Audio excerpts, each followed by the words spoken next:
Sebagai laki-laki kan, pertama kita jarang sekali mengeluh. Iya. Gak boleh terlihat lemah. Buat saya kalau orang bilang saya kalah, ya saya kalah. Karena sekarang buat saya adalah hidup saya. Terlalu lama kita ini terjebak dengan apa-apa itu harus mengikuti kata orang. Dari situ titik balik saya. Berarti hidup ini bukan saya yang ngontrol. Orang sukses itu kan dilihat dari sudut pandang atau sosial tuh melihatnya dari apa yang dia lihat.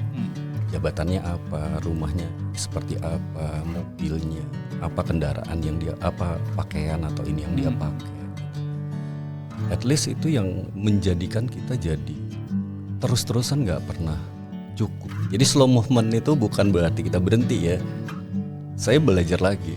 Pesan saya sih jangan buta juga, nggak boleh emosional juga gitu. Jadi waktu 40 itu saya benar-benar 5 tahun saya harus persiapin. Saran saya, change your mindset. Pelan-pelan aja.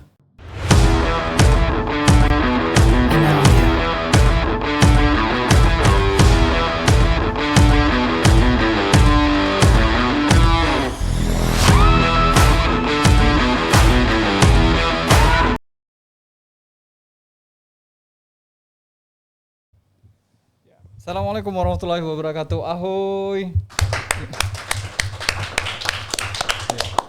Tepuk tangan jambu ceritanya. Bertemu kembali dengan saya Zen di Naira Studio Podcasting. Hari ini kita kembali mengudara secara live di channel Facebook Naira Studio Podcasting, dan kita hari ini ingin membahas sesuatu yang berkaitan dengan dunia kerja, gaya hidup ya. Dan hidup yang bergaya tentunya. Bagi Anda yang punya pemikiran atau planning tentang bagaimana kehidupan, bisnis dan usaha ya di masa akan datang, boleh gabung dan kumpul dengan kita di sini. Ya, hari ini kita akan tampilkan tema kita adalah seni melambat dalam kehidupan bersama Pak Budi Setiawan. Assalamualaikum Pak. Waalaikumsalam warahmatullahi wabarakatuh. Gimana Pak, sehat? Alhamdulillah. Akhirnya DM bersambut panggilan mari ya ke podcast kita. Ya, di era ketika kemudian banyak orang berlomba mengejar jabatan, nah, penghasilan dan pencapaian yang saat ini lagi digandrungi banyak anak muda ya khususnya, ada sebagian orang yang justru memilih untuk melambat nih. Nah, melambat dalam arti apa? Nanti kita coba tanya langsung ke narasumber kita. Pak Budi, mungkin bisa diperkenalkan dulu sih tentang profil Pak Budi seperti apa. Kalau kita ngelihat di LinkedIn ini memang sudah rame ya, banyak sekali posisi-posisi yang diisi, pengalaman gitu kan. Dan yang paling lama itu di salah satu brand perusahaan yang cukup banyak dikenal masyarakat ya. Bisa dikenalkan, silakan Pak. Baik, terima kasih Mas Jen. Mungkin perkenalan buat semua juga. Nama saya Budi Setiawan. Saya ini lahir dan besar di Medan.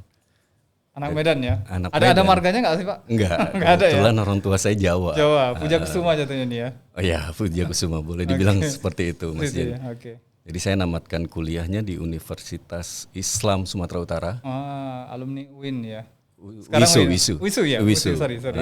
Wisu, Fakultas Ekonomi, Manajemen tahun 95. Dan setelah itu baru saya melanjutkan karir di PT yang tadi sebuah perusahaan FMCG dari 2023. Begitu tamat kuliah langsung ke sana? Adalah 1 tahun lebih saya sempat warawiri belajar membangun bisnis kecil-kecil sampai 2023 saya diterima di perusahaan tersebut. Kemudian 1,5 tahun setelahnya saya baru dipromosiin ke Jakarta, dan setelah itu karir saya berpindah-pindah. Setelah itu dari Jakarta, Surabaya, headquarter dan kota-kota lainnya. Totalnya berapa tahun? Di perusahaan FMCG itu multinational company itu sekitar 18 tahun. 18 tahun ya. Setelah itu tepat di usia saya 45 saya mengajukan untuk mengundurkan diri. Ya, resign di usia 45 di saat COVID lagi tinggi-tingginya. Udah lama berarti ya? 2021. Ya. Terus nggak lama berselang saya join diminta membantu sebuah perusahaan lokal di Surabaya selama kurang lebih setahun. Terus akhirnya setelah setahun menurut saya udah cukup. Setelah itu baru karir saya dilanjutin di sebuah startup fintech, financial teknologi ya. Itu kurang lebih nggak berapa lama lah, saya berapa bulan saja. Tapi Bapak kemarin nggak dicari-cariin sama pelanggan pintar sih? Enggak. Justru karena ada alasan mendasarnya karena industrinya mungkin akhirnya tidak cocok dengan saya. Prinsip-prinsip ya. Secara prinsip-prinsip udah mulai nggak cocok nih dengan saya dan saya minta maaf dan saya juga berterima kasih kepada 3 perusahaan yang tempat saya pernah mendedikasikan waktu dan semuanya, karena dari mereka justru saya banyak mendapatkan banyak hal ya, dari mulai materi, saya nggak pungkirin ya materinya, terus akses, koneksi dan lain-lain, ilmu terutama lagi, sampai saya memutuskan memang sepertinya hidup saya pengen saya restart secara pribadi. Jadi saya disclaimer dulu pun, diskusi hari ini atau cerita saya ini adalah perjalanan hidup saya gitu ya. Jadi bukan menjadi blueprint atau orang-orang harus ngikutin cerita saya gitu. Enggak, ini adalah cerita dari salah seorang dari miliaran orang yang hidup di dunia ini gitu. Tapi apakah yang saya lakukan ini mungkin bisa jadi sefrekuensi ada orang yang merasakan hal yang sama, ya saya akan cerita apa yang saya lewatin aja. Gitu Mas Jen. Baik. Nah, terkait dengan konsep yang diusung sekarang nih dalam hidup, mungkin bisa dijelaskan dulu secara vulgar ke sahabat podcaster yang ada di luar sana. Iya, kalau saya memang menyebutnya atau istilah di luar sana adalah slow movement ya. Jadi pada saat saya memutuskan bahwa hidup saya itu memang terbagi atas 3 fase menurut saya. Jadi fase saya belajar itu adalah usia 0 sampai 20 sekian tahun. Kemudian versi saya 20 tahun kemudian adalah versi saya membuktikan bahwa diri saya ke dunia gitu ya. Sampai di usia 45, dan versi fase ketiga saya adalah versi saya harusnya sudah mulai menurunkan ritme terhadap. Itu prinsip-prinsip itu dasarnya apa kira-kira? Enggak tahu, di usia 40 tuh saya merasa gini, semakin tangga ini saya naikin, semakin saya merasa bahwa oh gini di tangga lantai 2 ini begini gitu ya. Terus ketika lantai 2 udah saya naikin, kayaknya bisa lantai 3 deh nih. Akhirnya naik lagi ke lantai 3, oh gini lantai 3 gitu ya. Sampai di usia 40 tuh saya merasa hidup saya itu kosong. Dan saya akhirnya minta waktu untuk diem, untuk merefleksikan. Sebagai laki-laki kan, pertama kita jarang sekali mengeluh. Iya. Nggak boleh terlihat lemah di mata dunia, di mata keluarga, di mata orang-orang. Dari mulai kecil sebagai generasi X yang lahir mungkin punya keterbatasan, generasi X seperti saya ini dituntut untuk serba cepat. Ada perubahan dikit kita harus berada di depan. Kita yang dari mulai nggak punya HP sampai kita harus belajar sekarang AI lagi gitu. Jadi rasanya kita hidup tuh kayak, sebenarnya kalau dibilang generasi sandwichnya siapa, itu sebenarnya generasi sandwich itu ada generasi X ya? Versi saya. Lihat fakta ini ya. Iya. Karena dari mulai kita belajar, kita diminta patuh dari awal, sekolah, kompetisi, harus ranking. Terus setelah itu muncul internet. Dari mulai mesin ketik kita tahu sampai komputer kita harus belajar. Cuma ada fase-fasenya lagi ya. Ada internet lagi. Sekarang kita belajar AI lagi. Jadinya rasanya kompetisi ini kok nggak pernah berhenti ya gitu. Jadi kayak kita ngeliat orang tuh kurang aja. Lihat diri kita itu gitu Mas Yan. Jadi baik, 40. Baik. Ya, saya tadi sempat cari-cari informasi. Sebenarnya prinsip slow moving tadi katakan, ini ada pengaruhnya nggak sih dengan fungsi-fungsi ketahanan kita secara fisik itu juga menurun? Ada nggak sih ngaruhnya ke situ? Sehingga orang wajar akhirnya memutuskan untuk memilih langkah ini sebagai bagian dari prinsip hidup ke depan. Ya, secara prinsip Kita itu kan gini ya, karena saya belajar ilmu banyak hal tentang psikologi, tentang sales marketing, tentang brand, produk. Kita tuh selalu diajarkan bahwa sebuah apapun itu pasti ada life cycle-nya kan ya. Iya. Dan ada kurva S-nya gitu. Jadi kurva S itu akan terbentuk dengan waktu. Dengan waktu itu akan terbentuk dengan variabel-variabel lainnya gitu. Jadi tepat sekali kalau memang ada satu faktor orang yang mengatakan bahwa ini karena faktor usia, karena dia udah punya ini, udah punya itu, segala macam. Tapi di sisi lain ada juga yang bilang kamu lemah, kamu kalah, kamu nggak kuat menghadapi adaptasi dan lain-lain. Tapi buat saya kalau orang bilang saya kalah, ya saya kalah. Anda lemah, ya Anda lemah. Karena sekarang buat saya adalah hidup saya. Terlalu lama kita ini terjebak dengan apa-apa itu harus mengikuti kata orang. Capek memakai topeng, istilahnya gitu. Waktu itu saya bilang, kok capek banget ya. Di rumah saya harus gini, di kantor saya harus begini gitu ya. Walaupun orang bilang, kamu lemah, kamu gini. Enggak, kali ini saya membuka topeng saya gitu. Saya nggak mau gimana sih caranya kalau gantian, orang tuh harus gantian kalau orang peduli sama saya seperti apa sih gitu. Iya. Jadi akhirnya belajar, tapi ini perjalanan yang tidak mudah Mas Jen. Secara psikologi, mentally itu nggak seperti yang dibayangkan orang. Oh kamu kan udah punya ini, uangnya miliaran mungkin, Iya. Ya, bisnisnya pasti udah ada ini. Sampai pada satu titik saya bilang iya, saya bilang saya sudah punya semuanya, tapi sebelum saya udah punya ini, saya juga penuh masalah. Hidup saya itu nggak mulus-mulus aja gitu. Saya hidup dari kegagalan kehidupan, saya hidup dari kegagalan memanage keuangan, saya hidup dari hutang ke hutang. Dari situ saya merenung, Pak, ada yang salah dari dulu. Ada sesuatu yang saya belum pelajarin mungkin. Seperti itu Mas. Baik.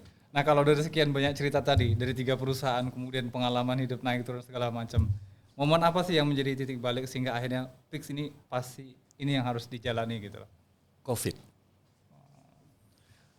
Orang bilang COVID justru harusnya bertahan ya. Tapi COVID mengajarkan saya bahwa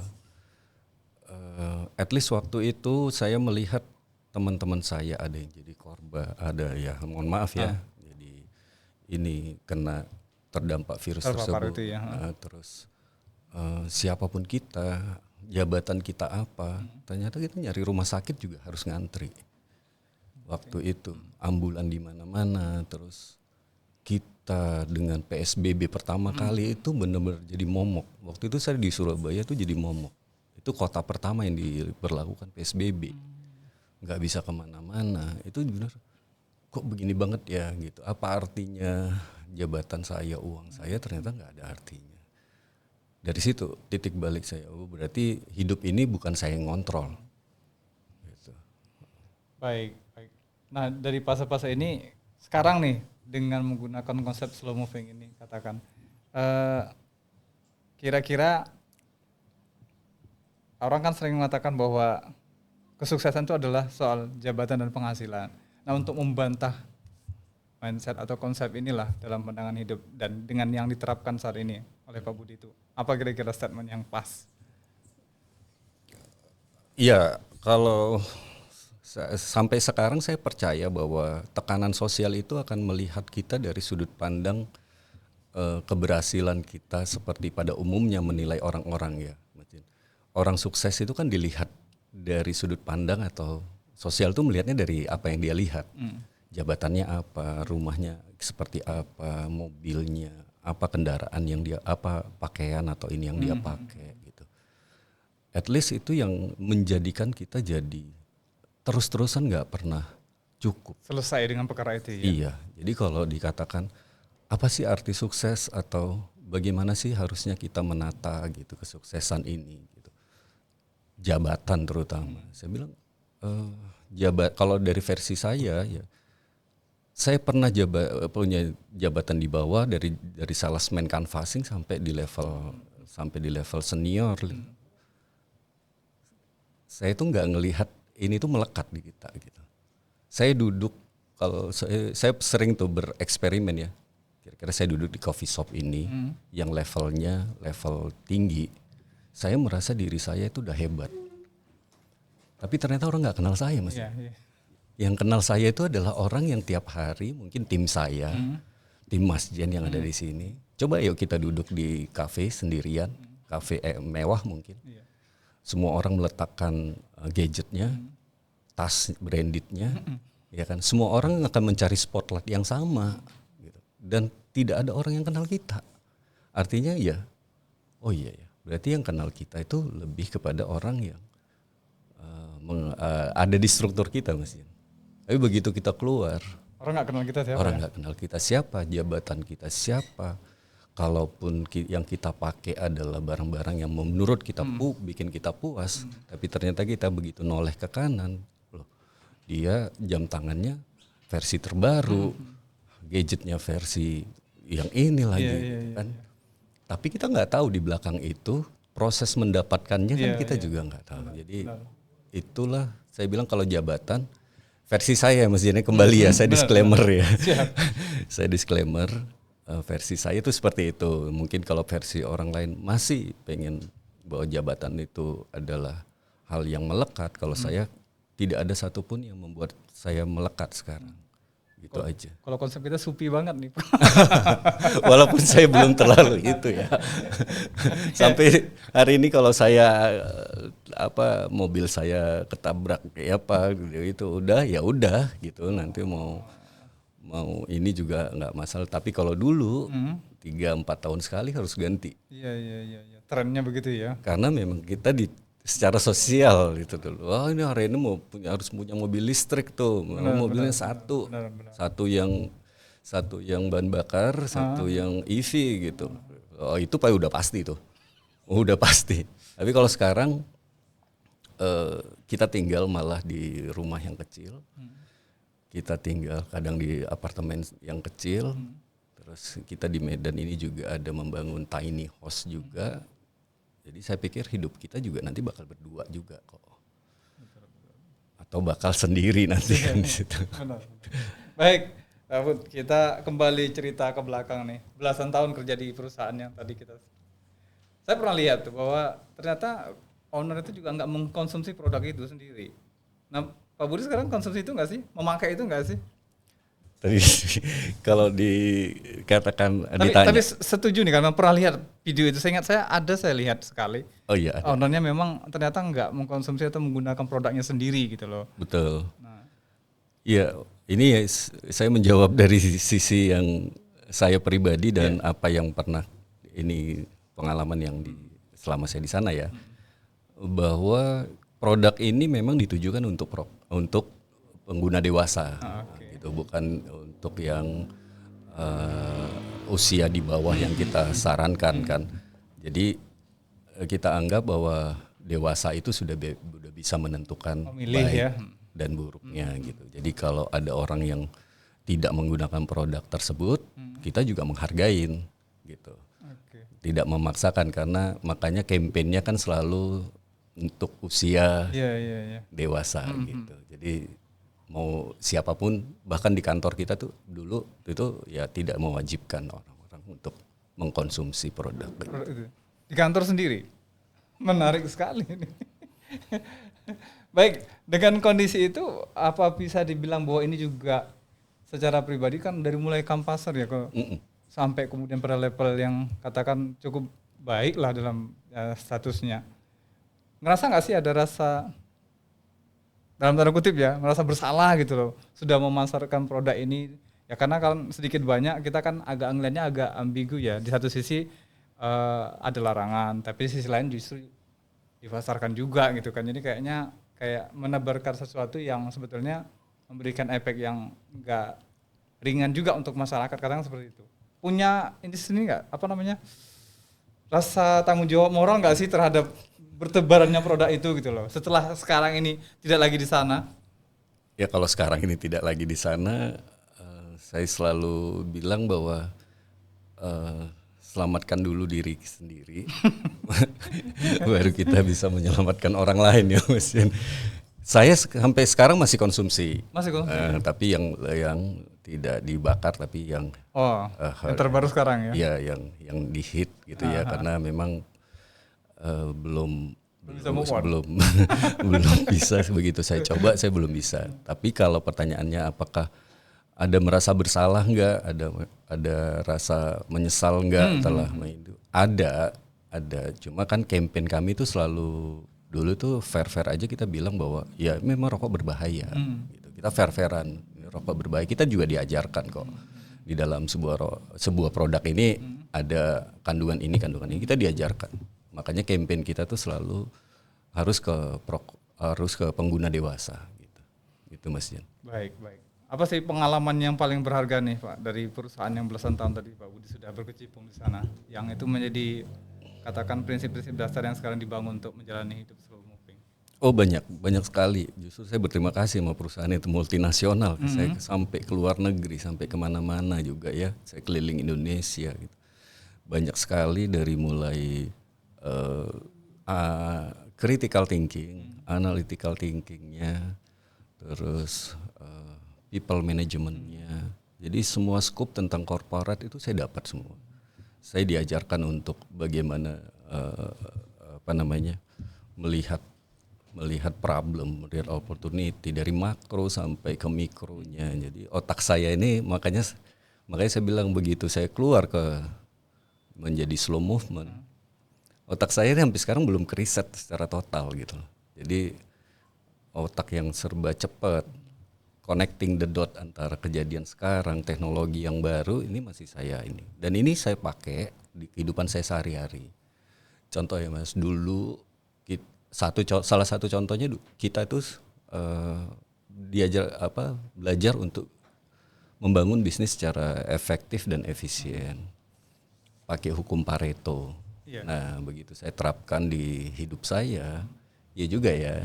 Saya itu cukup ngerjain 20% aja sebenarnya untuk mendapatkan 80%. Artinya di situ kan kita butuh prioritasisasi, melakukan apa yang benar-benar impact buat hidup kita, dan dapatnya 80%. Nah, kebanyakan dari kita salah mengartikan kita ingin melakukan hal yang banyak. Padahal sisanya cuma 20%. Akhirnya hal yang banyak itu jadi mengaburkan tujuan kita. Karena sebenarnya yang ini belum impact pada waktunya. Kalaupun ini kamu mati-matian mengejar ini, kamu tuh cuma dapat 20%-nya. Baik. Kasih contoh Pak Bud yang lebih real, yang lebih nyata terkait dengan prinsip-prinsip tadi, agar kemudian ini tertular juga ke masyarakat kebanyakan. Ya. Yang pernah dijalani ceritanya. Oke. Saya ini menganut, setelah saya keluar saya belajar tentang baca buku, seminar dan lain-lain, karena ada ilmu-ilmu lain yang saya tidak pelajarin. Bagaimana cara uang bergerak, bagaimana investment, bagaimana orang-orang kaya di dunia itu menggerakkan uangnya. Investment apa dari mulai obligasi, saham, komoditi, emas, perak, sampai kripto itu saya pelajarin. Sampai akhirnya saya menemukan sesuai dengan karakter saya bahwa investment itu begini gitu. Investment itu seperti ini gitu. Jadi uang itu yang kita usahakan untuk bisa bekerja untuk kita pada tahap-tahap tertentu ya, Mas. Itu ya, yang kedua saya belajar lagi tentang teknologi sebenarnya. Jadi slow movement itu bukan berarti kita berhenti ya. Saya belajar lagi. 3 tahun lalu ketika AI yang baru didengung-dengungkan di Indonesia, saya masuk ke dalamnya. Sudah lebih dulu ya? Iya, saya masuk ke dalamnya bukan sebagai orang yang ahli membuat AI-nya, tapi sebenarnya karena ilmu tadi tuh critical thinking saya, analytical thinking semua masuk ke situ, saya akhirnya masuk ke dalam apa sih AI ini? Karena saya dulu juga pernah di sistem gitu. Nah, saya masuk AI dari mulai apa yang hari ini ada, terlalu banyak AI yang ada sekarang. Ada Claude, ada Grok, ada Gemini, ada ya GPT yang pada umumnya dan lain-lain, dan akhirnya saya menemukan bahwa hari ini saya bisa jadi solopreneur. Saya akhirnya merampingkan jadi lebih efisien. Hari ini saya mempunyai satu orang agent untuk berpikir tentang menganalisa apa yang terjadi hari ini. Jadi ada agent yang saya buat sendiri lewat aplikasi gitu ya. Saya bilang oke, pagi ini kamu coba lihat perkembangan makroekonomi. Nah, dia akan keluarin. Yang dulunya kita lakukan secara manual ya? Yang dulu saya lakukan manual atau saya butuh orang untuk menganalisa itu. Gitu. Baik. Oke, sebelum kita lanjut kita coba baca komentar dulu mungkin. Kalau ada yang komentar, boleh ditampilkan? Harus di zoom lagi. Dari coretan Indah, Jumat sore dapat pencerahan dari Pak Budi. Tapi penasaran, slow living, mana nih? Sorry. Tapi penasaran sih gimana respon keluarga. Saya juga dari tadi kepikiran juga nih. Respon keluarga pas pertama kali Pak Budi bilang mau slow living, gimana cara yakini mereka Pak? Terutama istri kan, tentunya. Oh iya. Ya saya beruntung begitu saya bilang saya mau resign, oke gitu. Gitu ya. Terus begitu waktu saya keluar itu sebenarnya anak saya benar-benar dua-duanya masih baru masuk kuliah. Jadi ketakutan tentang ini biaya kuliahnya gimana, ini seperti apa. Tapi ya mungkin kalau saya mungkin karena berani mengambil resiko lah ya. Mengambil resiko terus menunjukkan bukti bahwa persiapannya udah ada. Hitung-hitungannya udah ada gitu. Jangan pesan saya sih jangan buta juga, nggak boleh emosional juga gitu. Jadi waktu 40 itu saya benar-benar 5 tahun saya harus persiapin. Jadi saya hari ini benar-benar zero debt. Jadi tanpa hutang. Jadi saya bangun siang, misalnya pengen tidur siang, pengen apa, bangun pagi itu nggak ada beban. Jadi itu yang saya selesaikan dulu. Itu jadi sampai sekarang saya alhamdulillahnya tidak punya. Artinya hutang. Kalau membuat pola konsep slow living ini dalam kondisi kita masih ada hutang kayaknya mustahil ya Pak? Iya, tips saya belajar dulu ya. Jadi artinya kalau hari ini masih bekerja dan kemampuan ekonomi kita masih dicukupin oleh satu sumber tersebut gitu ya. Jadi mendingan mindsetnya dulu Mas. Okay. Jadi mindsetnya dulu yang harus dirubah. Saya selalu ngobrol nih sama teman-teman saya yang aduh susah nih kerja udah bikin kita pusing dan lain-lain. Saya bilang saya dulu pernah di situ, tapi kalian belum pernah menjadi kayak saya gitu. Saya tahu tentang kondisi kamu di dalam, tapi kamu nggak tahu kondisi di luar kayak apa gitu. Jadi saran saya change your mindset. Pelan-pelan aja, baca buku, ikutin seminar, nonton podcast yang relevan. FYP kamu tuh jangan yang itu aja gitu, karena otak kita akan ke brainwash dengan itu gitu. Jadi kalau udah nonton podcastnya ini, baca bukunya jelas, nanti lama-lama mindset kita itu akan membawa kita ke logical kita gitu, yang kita inginkan. Nah, selalu saya bilang gitu. Jadi jangan karena emosional kamu tanpa persiapan gitu. Karena begitu oke, saya belajar finansialnya dulu deh, ilmu finansialnya dulu. Nanti kan kita akan diarahkan dengan financial planner yang bagus. Dana daruratnya harus berapa? In case kalau ini works bakal begini, kalau nggak works berarti ada plan B-nya gitu. Jadi belajarlah, saran saya belajarlah financial planner-nya dulu.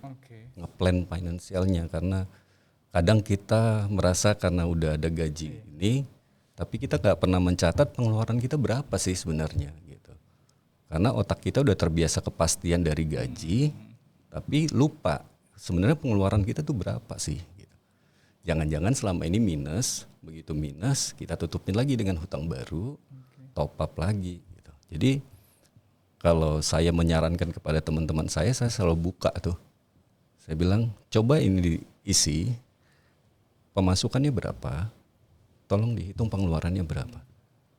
Jadi mereka isi, oh ini gaji pokoknya segini, income lainnya dari sewa misalnya segini, ada income lainnya enggak. Nah, terus dari sini baru ini pengeluaran kita per bulan, listrik berapa, sekolah anak berapa. Jadi dihitung, oh pendapatan 10 juta, ternyata pengeluaran kita tuh 9,5 juta ya, mepet nih gitu. Plus hutang dan lain-lain gitu. 9,5 juta kan cuman sisa 500.000 untuk kita bisa saving ke depan gitu. Apakah ada yang bisa diefisiensikan? Karena otak kita udah terbiasa dengan ini. Begitu kita turun kelas, menurunkan gaya hidup, otak kita susah banget, Nggak siap ya. nggak siap. Itu yang sulit, Mas. Sehingga kita akhirnya balik lagi dengan pola-pola yang lama. Gitu. Baik, baik.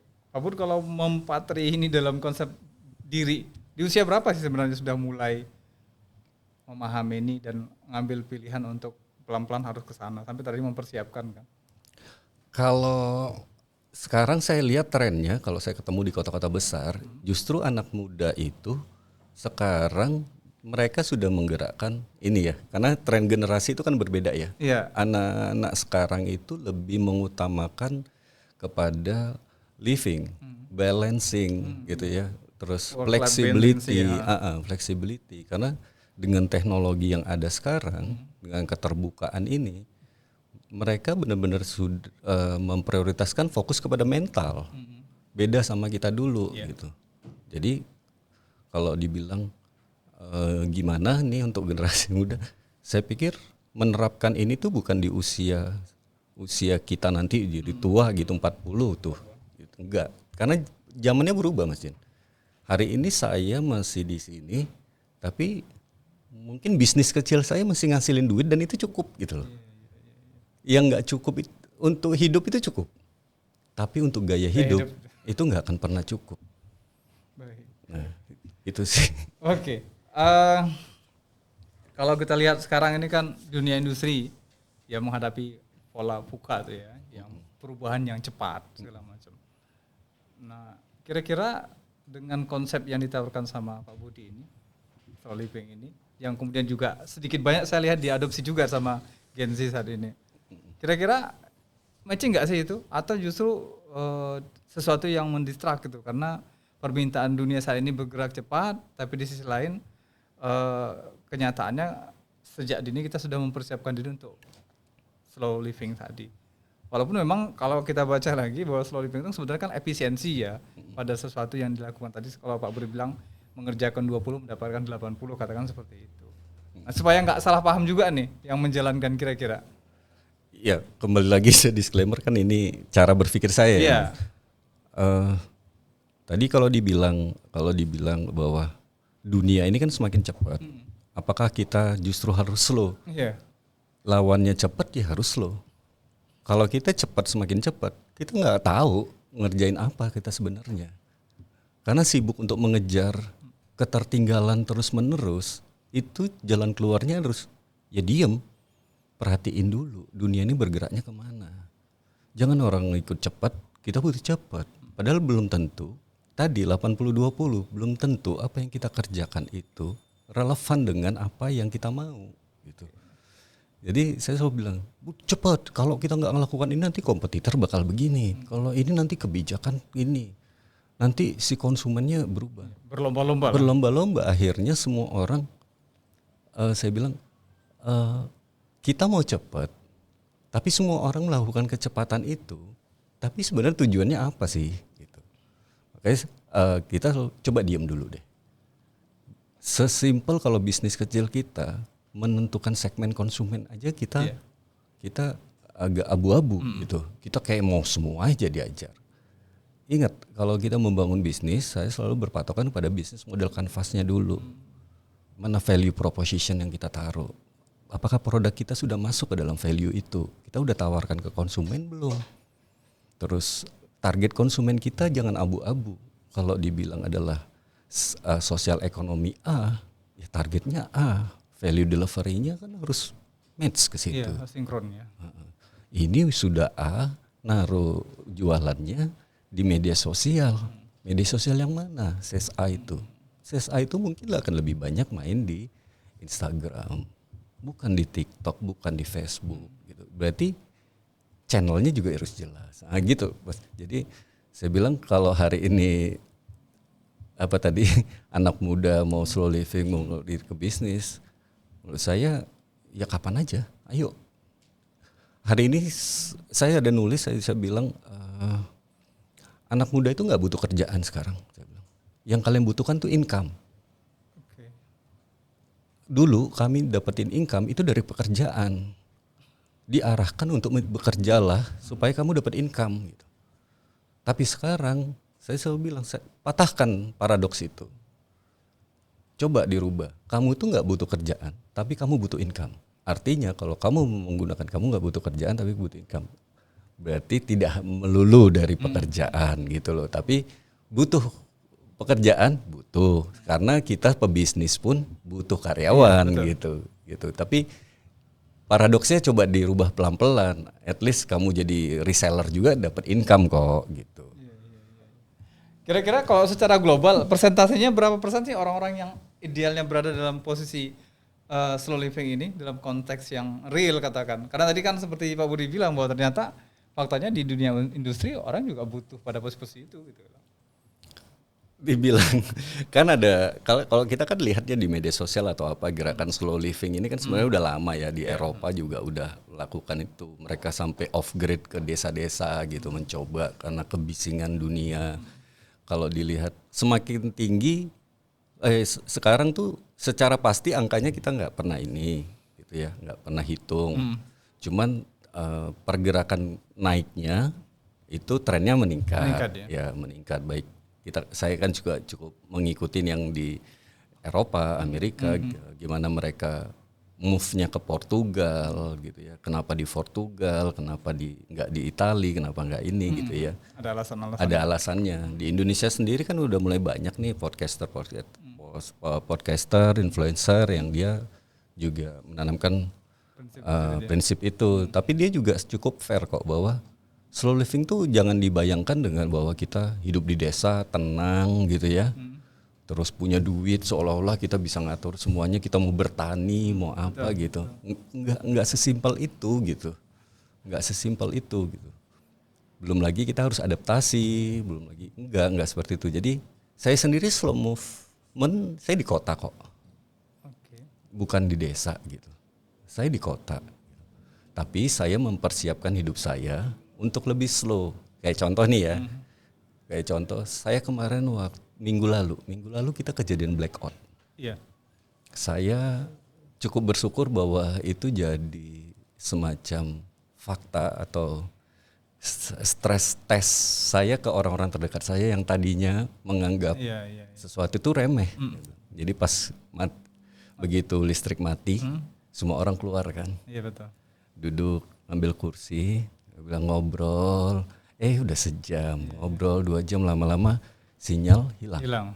Nah begitu sinyal hilang saya tanya, ada yang punya tabungan miliaran? Ada yang ngaku di sini punya tabungan banyak? Saya bilang, orang kaya, coba tunjukkan uangnya ke saya, bisa nggak? Nggak ada yang bisa mas.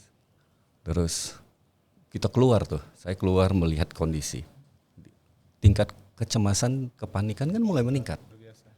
Tapi saya mungkin akan lebih smooth menghadapin itu karena persiapan saya listrik, power station dan solar panel saya sudah siap.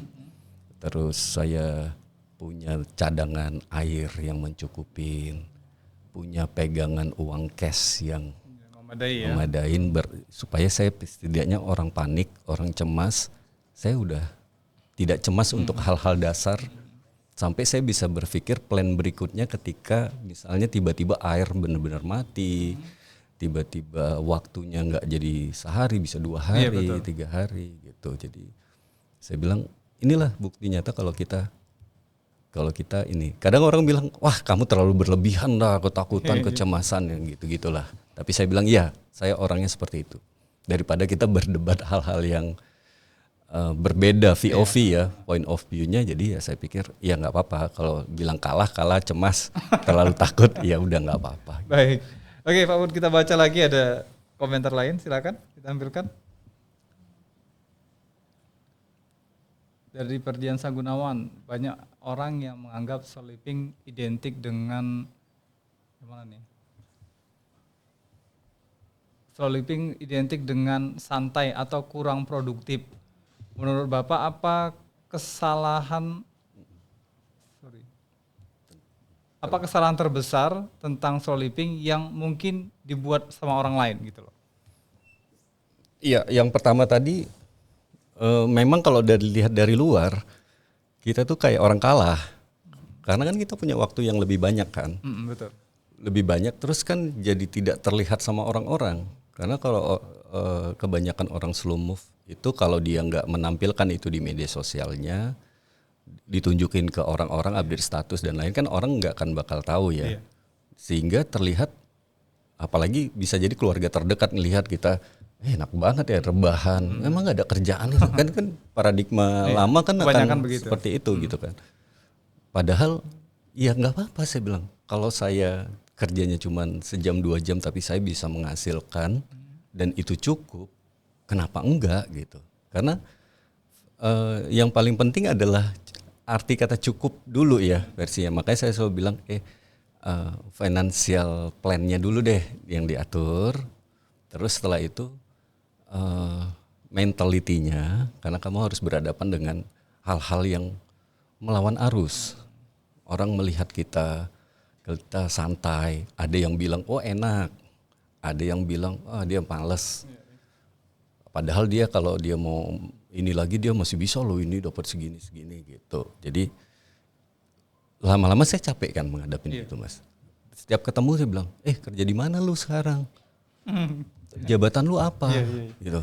Ketemu di orang lain lagi, sekarang udah nggak kerja lagi ya? Gitu. Kayak berasa hina atau gimana gitu ya. Lama-lama kan saya capek menjelaskan itu gitu. Belum lagi yang ditanya ke keluarga gitu. Tapi saya bilang nggak usah dijawab. Jawab, bilang aja iya. Karena pada akhirnya apa yang mereka lihat lah yang akan membuktikan. Kita masih hidup. Kita masih bisa melakukan apa yang kita suka. Karena sampai sekarang saya tidak memaksakan anak saya untuk selesai kuliah itu kerja segala macam. Karena akhirnya mungkin anak saya juga hari ini dia bergerak ke situ. Dia udah magang di mana-mana segala macam, lama-lama dia merasa ya udah slow movement aja, slow aja tanpa ada target yang membebani. Itu aja sih, Mas. Baik. Kita baca satu lagi mungkin pertanyaan. Ada? Dari Cynthia nih ya, Cynthia Ramadhani. Enak ya Bang, udah bisa slow living.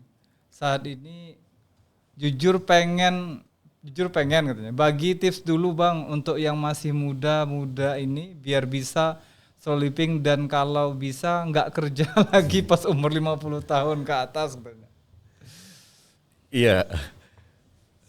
Kalau dibagi tipsnya, karena dulu saya perjalanan hidup saya kan lewat pekerjaan ya. Tapi kalau hari ini, kalau kalian adalah generasi yang hidup dan produktif di masa produktif di periode ini dan ke depan, gimana dunia berubah terlalu cepat, perputaran duit ada di depan mata, peluang hanya di satu genggaman, ada mesin yang bisa membantu kita mengisi ilmu-ilmu kita, ada AI kan, ada internet, ada segala macam. Jadi saya pikir selama angka kecukupan kita itu kita bisa ukur dan kita mulai keluar dari stigma sukses versi sosial, maka Anda akan bisa kok menentukan kapan akan slow living tadi. Karena yang membuat kita berat itu adalah tekanan sosial, pandangan orang lain yang itu masuk ke dalam hidup kita dan menjadikan itu jadi budaya gitu. Orang nongkrong kita pengen nongkrong, orang punya motor kita akhirnya pengen punya motor, dan udah punya motor ini kita pengen motor yang lain gitu. Nah, selama Anda merasa bahwa hidup cukup saya itu kayak gini, gitu. Tanpa embel-embel umur sekian saya harus punya ini, umur sekian saya harus ini, itu justru akan membebani hidup kita gitu. Makin stres malahan. Ya? Makin stres dan jadinya itu tadi bukan 80-20 dong. Iya benar. Kalau 80-20 kita jelas kan arah kita bakal ini. Nah, itu aja sih sama saya harus bilang bahwa stigma atau paradoks yang terjadi yang terjadi selama kita hidup itu buat anak-anak muda mungkin coba mulai diganti paradoksnya. Begitupun para orang tua ya. Iya. Orang tua kan kadang menyekolahkan anak tinggi-tinggi apa segala macam gitu. Jadi itu jadi tekanan juga buat ekspektasinya anak muda. Tinggi. Ekspektasinya tinggi. Padahal mungkin orang tua itu mampu mewariskan modal untuk anaknya. Ini saya jadi teringat, apakah ini masuk kategori apa ya, persoalan mindset tidak dimiliki oleh orang tua dulu tentang misalnya anak nih kan banyak lagi tren kerja, harus jual sawah dulu, harus ini baru kemudian dapat kerja, katakan seperti itu, yang masuk kategori ada problem itu enggak sih sebenarnya? Saya melakukan riset untuk ini gitu. Karena saya menulis juga kan, generasi X itu sama boomer itu adalah generasi yang diuntungkan dari perubahan dunia yang terjadi karena mereka hidup dari pertumbuhan industri. Terus makanya dibilang boomer, mereka mudah mendapatkan akses fasilitas. Generasi X juga sama gitu. Tapi hari ini kalau kita bilang generasi muda untuk membeli rumah mendapatkan sesuatu itu harganya terlalu mahal dibandingkan pendapatannya dia.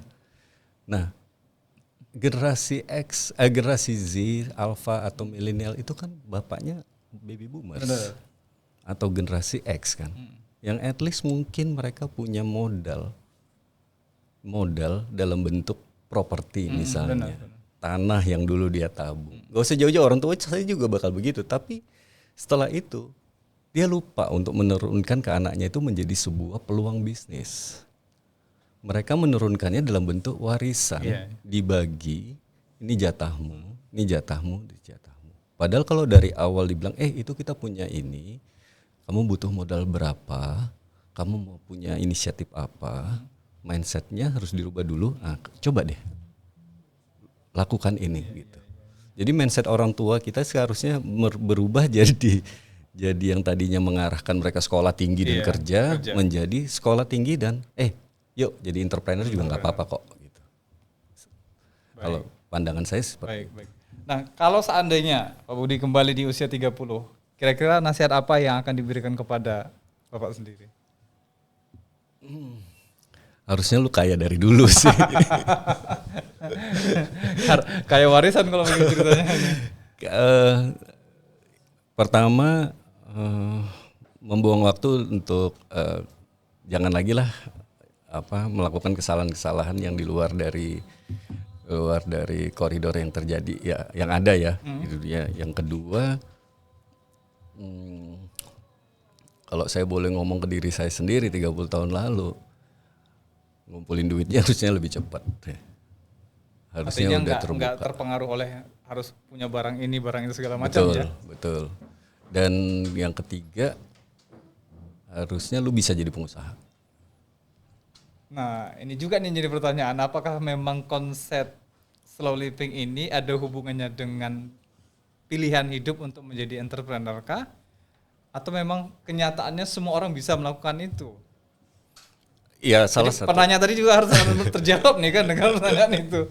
Salah satu faktornya mungkin itu ya, kita kan nggak mungkin kehilangan income gitu kan. Jadi salah satunya adalah ya nggak apa-apa dengan ilmu yang ada, sudah ada, maka kita bergerak menjadi seorang entrepreneur. Tapi entrepreneurnya seperti apa bukan lagi entrepreneur yang akan naik lebih tinggi. Karena semakin tinggi semakin nggak slow gitu. Benar.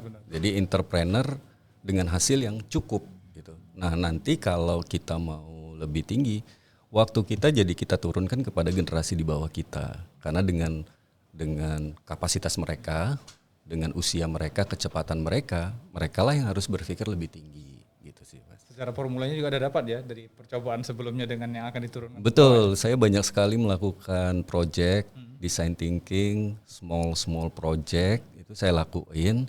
Hari ini ada beberapa yang saya freeze dulu, ada yang lagi going projectnya, ada yang sudah jalan tapi saya pikir saya perlu exit, gitu-gitu. Itu kan perlu pertimbangan ya. Kadang kita melepas aset kita, keluar dari bisnis kita itu dianggap tabu kan buat orang banyak. Oh udah bangkrut lo, gagal lo. Padahal mungkin kita yang ini di-exitin, ini yang ditahan pelan. Lagi ngatur strategi sebenarnya ya. Sebenarnya gitu. Begitu ya. Baik. Oke, tadi ada kata-kata cukup. Nah ini perlu dipahamkan juga nggak sih, cukup ini dimaksudkan dalam konteks rasa bersyukur terhadap apa yang didapat atau seperti apa nih? Ada satu titik di mana ketika tangga itu sudah saya naikin dan saya berhasil melakukan penataan dari finansialnya, terus saya berhasil mengumpulkan apa yang project-project tadi sambil berjalan saya dapetin, akhirnya kita melakukan testing lah sebenarnya tanpa apa-apa sebenarnya gaya hidup kita kayak apa sih gitu. untuk makan tuh berapa sih untuk ini, akhirnya ketemu angkanya. Itu jauh sekali Mas. Dari pendapatan saya yang mohon maaf ya, saya dapat bisa puluhan juta, tiba-tiba saya hanya dapat sepertiga atau seperempatnya gitu kan. Tapi ketika ditakar dengan pengeluaran yang real sebetulnya juga. Kan maksud saya ketika kita sudah punya rumah, Iya. ketika sudah punya kendaraan mobil, gadget udah ada, terus semuanya udah ada, berarti kan tinggal kebutuhan pokok. Betul. Kebutuhan pokok kita adalah makan dan pendidikan anak. Nah itu akhirnya sudah kita takar. Nggak lagi yang bicaranya besok handphone keluar yang baru, kita harus siap-siap, kita harus beli mobil ini untuk supaya kita terlihat mengikuti dunia yang bergerak. Udah nggak ke sana. Jadi slow move akan membuat kita menjadi minimalis. Hari ini saya cuma punya pakaian at least hanya 5-6 aja. Terus kita jadi decluttering. Jadi begitu rumah itu lebih kosong, cara berpikir kita jadi lebih simpel gitu. Ya sampai sekarang saya dan keluarga masih belajar lah ya. Masih belajar untuk ini, kadang sampai marah-marah, ini kalau nggak diginiin nanti berantakan nih. Kadang-kadang kan barang yang nggak kepake itu bisa bertahan di dalam rumah bertahun-tahun. Contoh nih saya bilang, dulu beli piring yang warna ini, yang ini, nanti tujuannya apa? Supaya tamu nanti kalau datang kita punya piring, jadi kan kita nggak malu-maluin. Baru saya buka datanya, berapa orang tamu dalam setahun? Sampai sebegitunya ya? Nggak ada. Kalaupun ada, sesional, gitu kan. Padahal kita cuma berempat, ya butuh piring cuma 4 aja dong. Kenapa harus 12? Kenapa harus 12? Karena itu akan makan tempat dan itu akan membuat kita tambah stres mengaturnya. Jadi slow move akan membuat kita jadi minimalis. Ketika minimalis itu akan menekan keinginan untuk menambah lagi, mengganti, menumpuk barang lagi. Jadi. Baik. Nah, simpel saja nih, makna sadar bagi seorang Pak Budi ini apa dalam konteks menjalankan slow living ini? Saya disadarkan dengan perubahan dunia yang terlalu cepat. Saya menganggap bahwa dunia nggak lagi sama seperti dulu. Dunia itu nggak linear seperti zamannya baby boomer sama generasi X jalanin. Gitu. Dengan kejadian-kejadian yang terjadi terlalu sering saat ini, menurut saya harus belajar lagi untuk beradaptasi sebagai manusia. Itu bisa yang buat saya sadar gitu, bahwa ketika dunia semakin nggak pasti, ketika hari ini, detik ini terjadi sesuatu dan bisa mempengaruhi seluruh tatanan di dunia, berarti kita tidak bisa berpikir bahwa dunia akan baik-baik saja seperti dulu. Nah itu yang membuat saya sadar bahwa ya udah, kalau gitu kitanya yang harus beradaptasi dengan perubahan yang terjadi. Di dalamnya terjadi kecemasan. Hari ini kita buka HP, informasi, dolar semakin tinggi, harga bahan baku naik, hari ini naik. Di sisi lain ada yang joget-joget masih ini di TikTok. Di sisi lain ada harga tandan buah segar mulai turun ke 1.600 karena hanya sekedar statement pidato. Merubah semua tatanan sangat-sangat cepat yang secara akal manusia, otak kita tuh nggak mampu Mas untuk mengikuti semua perubahan dalam waktu singkat. Akhirnya tingkat kecemasan kita itu cukup tinggi. Karena kecemasan itu karena kita melihat bahwa ketidakpastian dunia ke depan kan, nggak kayak dulu gitu loh. Kalau sekarang kayaknya semua ini bisa berdampak ke kehidupan kita sehari-hari. Baik. Nah, kita dapat informasi juga katanya sekarang nih Pak Budi lagi menerapkan konsep hidup camper van. Ya. Nah, ini ada hubungannya dengan hobi otomotifnya sendiri kah atau seperti apa? Camper van itu kayak sebuah tools yang saya siapin bahwa anytime, anywhere, saya bisa bergerak kapan aja, bekerja dari mana saja, terus mobile mau kemana saja. Karena dengan itu jadi tes saya berhasil. Kalau saya bisa kerja, mengurusin bisnis kecil saya juga dari mana-mana, kenapa nggak saya tes, saya coba.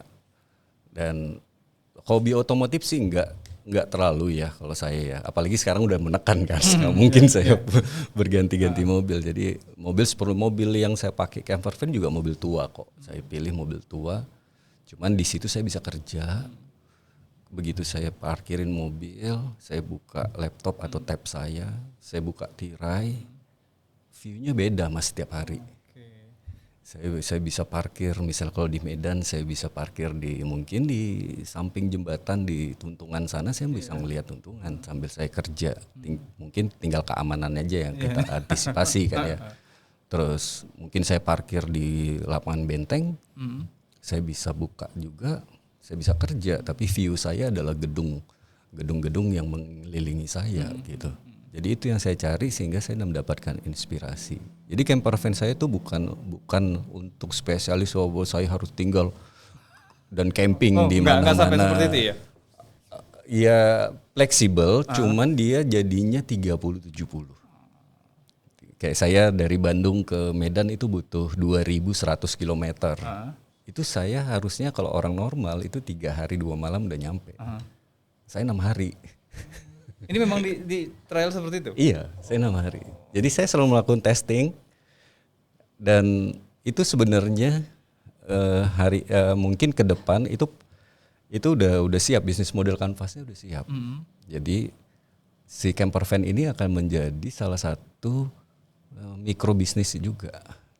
Jadi akan banyak.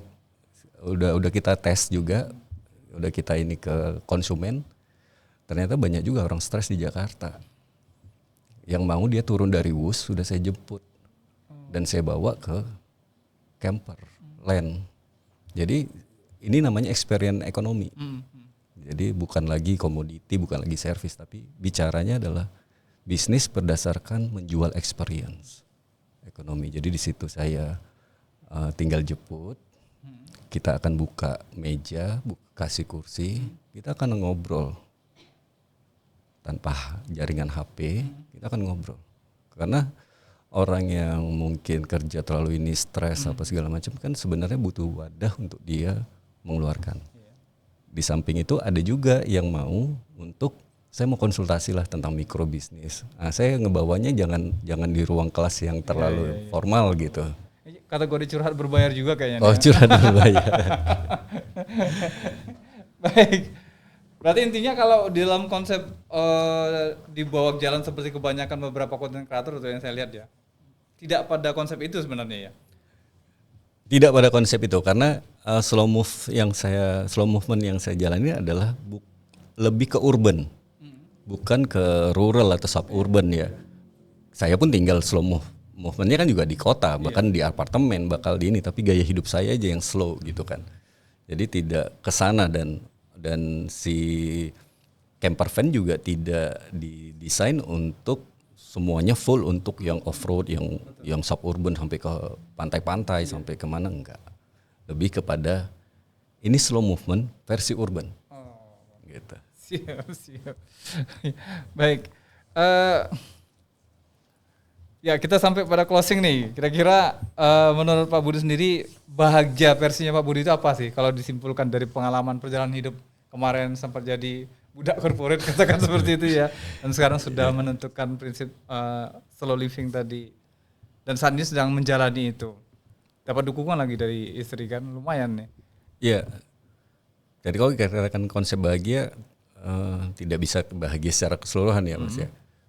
Detik ini saya bilang bahagia lebih bagus dibandingkan orang lain, tapi detik berikutnya mungkin saya lebih drop lagi dibandingkan orang lain. Jadi saya hanya menjalankan versi bahagia dari versi saya, dan itu sulit banget. Mental saya kena depresi, ngeriset otak nggak semudah yang dibayangkan. Dari yang penuh kecepatan tiba-tiba melambat, otak kita nggak siap. Saya sampai terapi juga. Punya pengalaman begitu ya? Ya saya harus fair bahwa kerapuh. Saya ini manusia juga penuh kerapuhan gitu kan. Jadi saya juga harus melakukan treatment. Sampai sekarang juga saya belum 100% normal. Kadang-kadang ada keinginan untuk balik aja lah corporate ya gitu ya. Kayaknya enak deh gitu. Terakhir kan. kapan? Sebulan lalu saya masih ditawarin. Tapi saya tolak. Tapi ini terima datangnya kasih. dari eksternal ya, bukan dari internal diri sendiri ya. Dari apanya? Datangnya Tawaran. godaan itu kan akhirnya seperti godaan akhirnya. Iya, Untuk menggagalkan konsep-konsep yang dijalankan. betul. Jadi ya saya berterima kasih pada teman-teman atau koneksi-koneksi saya yang masih menawarkan saya, yang percaya. Tapi saya selalu jawab, saya mohon maaf untuk saat ini Saya istiqomah di sini gitu ya. saya belum bisa menerima ini dulu. Tapi kalau mau kita brainstorming, Sharing ya. small project, ayo kita ngobrol lagi yuk gitu. Tapi kalau untuk full time, kayaknya mohon maaf saat ini belum terbuka untuk itu karena saya pikir ini saya juga obsesi saya juga tentang slow move ini juga belum selesai dan gak akan pernah selesai sih sebenarnya, cuman godaan-godaan itu tadilah yang ini. Jadi arti bahagia menurut saya hari ini adalah waktu sih. Saya punya waktu yang luar biasa Quality banyak. time-nya lebih bagus ya. Iya, jadi waktu itu saya bisa atur kapan saya bertemu dengan mencari sahabat-sahabat saya gitu. Kalau temen ya banyak ya, Iya. mau ngopi mau apa teman, tapi saya belum menemukan sahabat-sahabat saya tuh yang mana, apa kayak gini. Saya pengen dong di pause supaya saya bisa punya, mungkin ada orang-orang sefrekuensi nanti yang datang ke saya sebagai teman, nanti kita tukar pikiran lagi gitu. Karena selama, percayalah, jabatan itu tidak akan membuat Anda melekat. Ketika jabatan itu hilang, maka semuanya juga akan hilang karena semuanya hal yang wajar, karena itu kan transaksional, karena itu kan struktur. Betul. Kan ya. Kalau kita tidak berada di dalam struktur itu ya berarti kita tidak ada lagi di dalam kepentingan struktur itu. Jadi nggak usah baper juga kalau kok si Anu sekarang kalau ketika saya nggak jadi apa-apa lari ke sana, nggak mau, telepon saya nggak diangkat apa. Kalau saya sekarang awalnya ya saya baper, tapi begitu lama saya bilang, oh ya saya siapa buat mereka? Mereka di dalam, saya di luar gitu. Jadi saya juga nggak punya kepentingan dan mereka juga wajar kok kayak gitu. Butuh latihan juga tuh ya. Wah, itu yang namanya mungkin saya harus akuin bahwa power syndrome sih ya, gitu ya. Oh ini berarti pensiunan tuh mengalami power syndrome tuh kayak gini. Gitu sih Mas. Baik. Berarti ini butuh komunitas juga nih ceritanya. Atau memang sudah ada komunitasnya? Belum, kalau di Medan kan belum. Jadi ya nggak apa-apa, saya mau bergabung dengan komunitas mana aja yang Living di Medan ya. yang sefrekuensi, baik dari segi apakah itu komunitas slow movement, mikrobisnis, terus nanti ujung-ujungnya cuan lagi nih, makin repot lagi, kerjaan lagi ceritanya nih. nah itu. Tapi terjebak dengan kolam yang sama akhirnya. Iya ada paradoks ya, kekhawatiran begitu. Tapi saya pikir kadang di satu sisi saya mikir, pengalaman saya, cara berpikir saya, ilmu yang saya dapatkan ini mungkin tidak semua orang memiliki ini gitu. Mungkin saya juga bisa membagikan ini ke orang-orang gitu.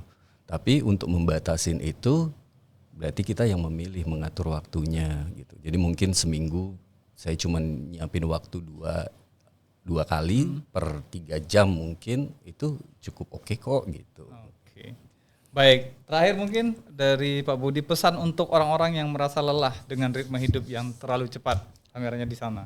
Silakan. Ya pesan khususnya buat yang Gen Z, saya bicara baby boomer sama Gen X dulu deh ya. Bapak-bapak, ibu-ibu yang sudah ini, dunianya udah berbeda. Jadi please untuk juga mengerti tentang anak muda hari ini, memberikan mereka kebebasan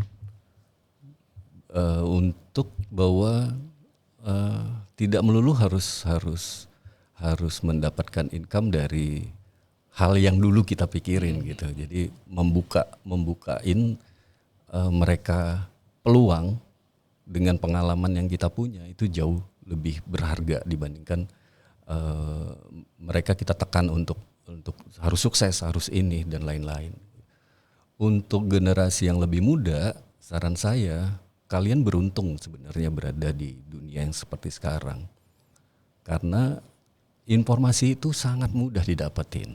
Ilmu itu nggak seperti kami dulu, ilmu itu cukup susah untuk didapetin. Kami harus baca buku, harus sekolah sampai S2, S3 yang mungkin kami tidak mampu. Tapi kalian generasi muda ini cukup dengan membuka HP, connect ke internet, kalian bisa cari informasi, ilmu apa yang kalian butuhkan dengan singkat. Jadi change your mindset. Oke. Itu aja pesan saya. Baik, terima kasih Pak Budi sudah hadir di Naira Street Podcasting. Intinya mungkin yang bisa kita simpulkan bahwa sebenarnya slow living itu bukan perkara kemudian kita akan tertinggal dari apapun yang akan kita kejar gitu ya. Tapi justru kadang ketika kita berhenti sejenak, kita bisa lebih jelas melihat ke depan apa yang benar-benar penting dalam hidup kita. Ya. Saya Zain, mohon undur diri. Terima kasih. Assalamualaikum warahmatullahi wabarakatuh. Ahoy.